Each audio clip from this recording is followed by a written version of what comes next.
10 फरवरी 1978 जब यह film release हुई तो अमिताभ बच्चन को डाकू के वेश में देखकर लोग चौंके जरूर, लेकिन ज्यादा हैरानी नहीं हुई।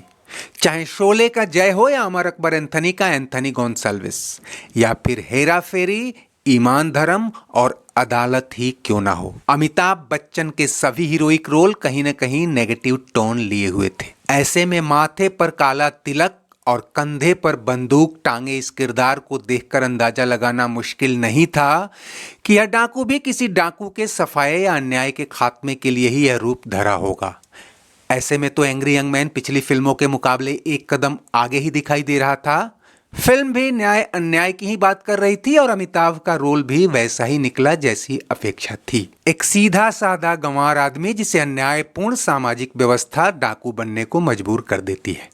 लगभग वैसा ही जैसे फिल्म अदालत का धर्मा अन्याय की मार खाकर माफिया बन जाता है। फिल्म का नाम गंगा की सौगंध हो तो यह अंदाजा लगाना भी मुश्किल नहीं था कि फिल्म में बदला और मारधाड़ तय है।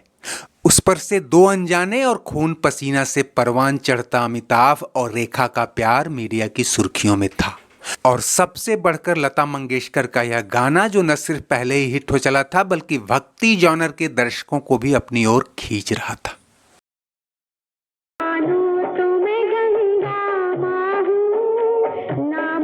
तो कुल मिलाकर एक बेहतरीन फिल्म की आशा लिए लोग बॉक्स ऑफिस की खिड़कियों पर टूट पड़े।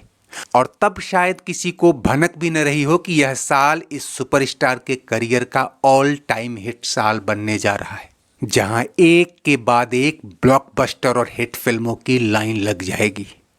और कहते हैं कि यह फिल्म अगर साल के शुरू में रिलीज न होकर बाद में आई होती तो शायद बॉक्स ऑफिस से कुछ और बख्शीश मिली होती।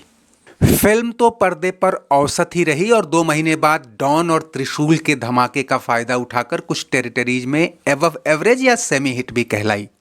लेकिन जो बात क्रिटिक्स ही नहीं, इसके कई एक्टर्स को भी चुभ गई, वो ये कि पर्दे पर आई फिल्म शायद वो नहीं थी जो स्क्रिप्ट या समरी में नजर आ रही थी। आगे चलकर आरोप ये भी लगा कि फिल्म के डायरेक्टर ने कहानी के पैरेलल एक एजेंडा थोपने की कोशिश की, जिसका ओवरडोज इस बेहतरीन फिल्म पर भारी पड़ा। कुछ हद तक आरोपों में सच्चाई भी है, क्योंकि आज के माहौल में अगर ये फिल्म आती तो शायद इसे बहुसंख्यक भावनाओं को ठेस पहुंचाने के आरोप ही नहीं, आक्रामक प्रतिक्रियाएं भी झेलनी पड़ती और मौजूदा सरकार को तो ये फिल्म नागवार गुजरती। फिल्म के प्रोड्यूसर डायरेक्टर थे सुल्तान अहमद और इसकी कहानी 4 लोगों ने मिलकर लिखी थी। नवेंदु घोष, असगर मिर्जा, वजाहत मिर्जा और संतोष व्यास। मोटे तौर पर कहानी यही थी कि ठाकुर जसवंत सिंह यानी अमजद खान गांव के किसानों और गरीबों पर जुल्म करता है। फिर उसके गांव के ही सीधे साधे लड़के जीवा से टक्कर होती। जुल्म की एक अदृश्य कड़ी भी है, यानी जाति व्यवस्था, जिसमें छोटी जातियां छुआछूत, भेदभाव और कुरीतियों को झेलती आ रही हैं। इसी में नीची जाति के कालू मोची यानी प्राण की बेटी धनिया यानी रेखा को जीवा से प्यार हो जाता है। कुल मिलाकर एक सोशियो क्राइम ड्रामा। यहां तक तो ठीक था, कहानी, कैरेक्टर, गाने सब ठीक ठाक पिरोए गए थे।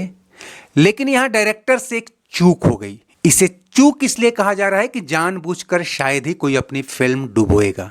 तब और आगे चलकर कई इंटरव्यूज और लेखों में यह आरोप लगा कि सुल्तान अहमद ने फिल्म में सरकारी या निजी एजेंडा घुसाने की कोशिश की और उसका ओवरडोज फिल्म का जायका खराब कर गया। नतीजतन एक सुपरहिट फिल्म औसत फिल्म बनकर रह गई। मसलन भारतीय समाज, खासकर हिंदू वर्ण व्यवस्था में ऊंच नीच और भेदभाव तो था, लेकिन यह भी सच्चाई है कि वो समय के साथ बदलता आया है, उसमें सुधार होते रहे।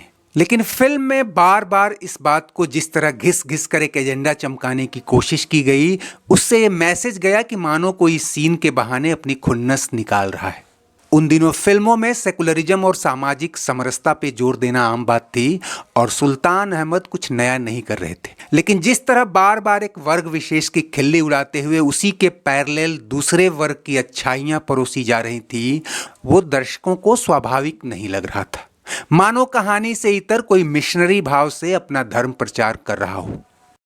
खान साहब, आपने एक नीच को गले लगाया, भगवान आपको हजारों ईदे दिखलाए। अब ऐसे सीन को ही ले लीजिए। एक तरफ ब्राह्मणवाद के सताए कालू मोची को ईद पर गले लगाया जाता है, लेकिन दूसरी ओर एक ब्राह्मण को ऐसे दिखाया जाता है जैसे वो पूजा कर रहा है और उसके काले कारनामों में देवता भी शामिल है।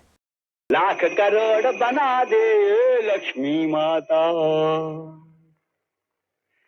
हे माता, सारे गांव का माल मेरी इस तिजोरी में भर दे माता। फिल्म में कई ऐसे प्रसंग हैं जहां लालच, नफरत, अन्याय को एक वर्ग विशेष या जाति विशेष की पूंजी दिखाया जाता है और उसमें मंदिर, पूजा पाठ को भी ऐसे खींच लिया जाता है कि दर्शकों के मन में उस व्यक्ति से ही नहीं बल्कि उस धर्म से भी नफरत पैदा हो। खुद प्राण और सत्यन कप्पू ने आगे चलकर कहा था कि कई सीन उनके पीछे फिल्माए गए जिनका सीधा सरोकार उनके किरदारों से नहीं था, लेकिन उन्हें इसकी जानकारी नहीं थी। अमिताभ को दीवार और ईमान धर्म जैसी फिल्मों के कुछ सीन के लिए अब भी निशाने पे लिया जाता रहा है। गंगा की सौगंध के बारे में भी उनसे सवाल पूछे गए और कई बार उन्होंने कहा कि पूरी स्क्रिप्ट पढ़ने के बाद भी कई बार लीड हीरो को पता नहीं होता कि उसके सीन से परे क्या क्या सीन चल रहे हैं और कई बार ये अतिरिक्त सीन ही निर्णायक साबित होते हैं। कारों का कहना है कि वैसे तो सलीम जावेद ने भी अपनी फिल्मों में ऐसे संवेदनशील और धार्मिक भावनाओं को छेड़ा है और खूब छेड़ा है, लेकिन उसे उतनी ही समझदारी से अंजाम दिया है। सुल्तान अहमद उनसे भी सीनियर राइटर थे और चाहते तो इस फिल्म को एजेंडे के ओवरडोज से बचा सकते थे। उन दिनों यह फिल्म एक ऑन स्पॉट इंसिडेंट के लिए भी चर्चा में रही थी, जब एक पूरा गांव ही अमिताभ की जान का दुश्मन बन गया। हुआ ये कि फिल्म की शूटिंग के दौरान जमा भीड़ में से एक आदमी रेखा के बारे में अनाप शनाप बोले जा रहा था। जब उसने अमिताभ को संबोधित करते हुए कह डाला कि तुम किसके चक्कर में पड़े हो, इसका तो इंडस्ट्री में कईयों से चक्कर चल रहा है। इस पर अमिताभ ने आग बबूला होकर उसे बुरी तरह पीट दिया। तब अमिताभ से नाराज आसपास के ग्रामीण इकट्ठे हो गए और फिल्म की शूटिंग रोक दी गई।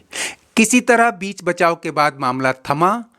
अमिताभ बच्चन के करियर में पहला वाकया था जब वो पब्लिकली आपे से बाहर हुए थे और किसी को इस तरह पीटा था। और इस घटना के चलते मीडिया में उनके और रेखा के प्यार के किस्से और अटकलें और जोर पकड़ने लगी।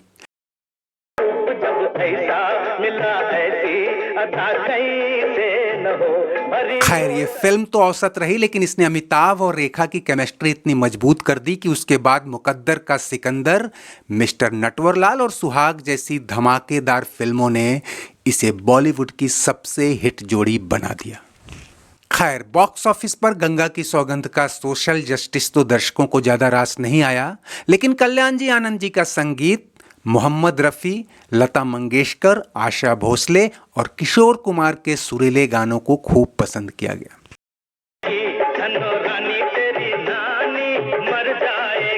ये वो दौर था दोस्तों जब अमिताभ को लेकर कोई नौसिखिया डायरेक्टर भी आंख मूंदकर अपनी लागत वसूल कर सकता था, लेकिन इस फिल्म में ओवर मैसेजिंग के चक्कर में खुद लीड एक्टर भी छिटकता नजर आया।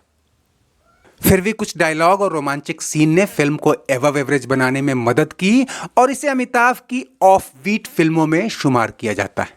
दोस्तों, वीडियो पसंद आया हो तो इसे लाइक, शेयर और सब्सक्राइब कर लें और कमेंट बॉक्स में अपनी राय जरूर दें। शुक्रिया, नमस्ते, आभार।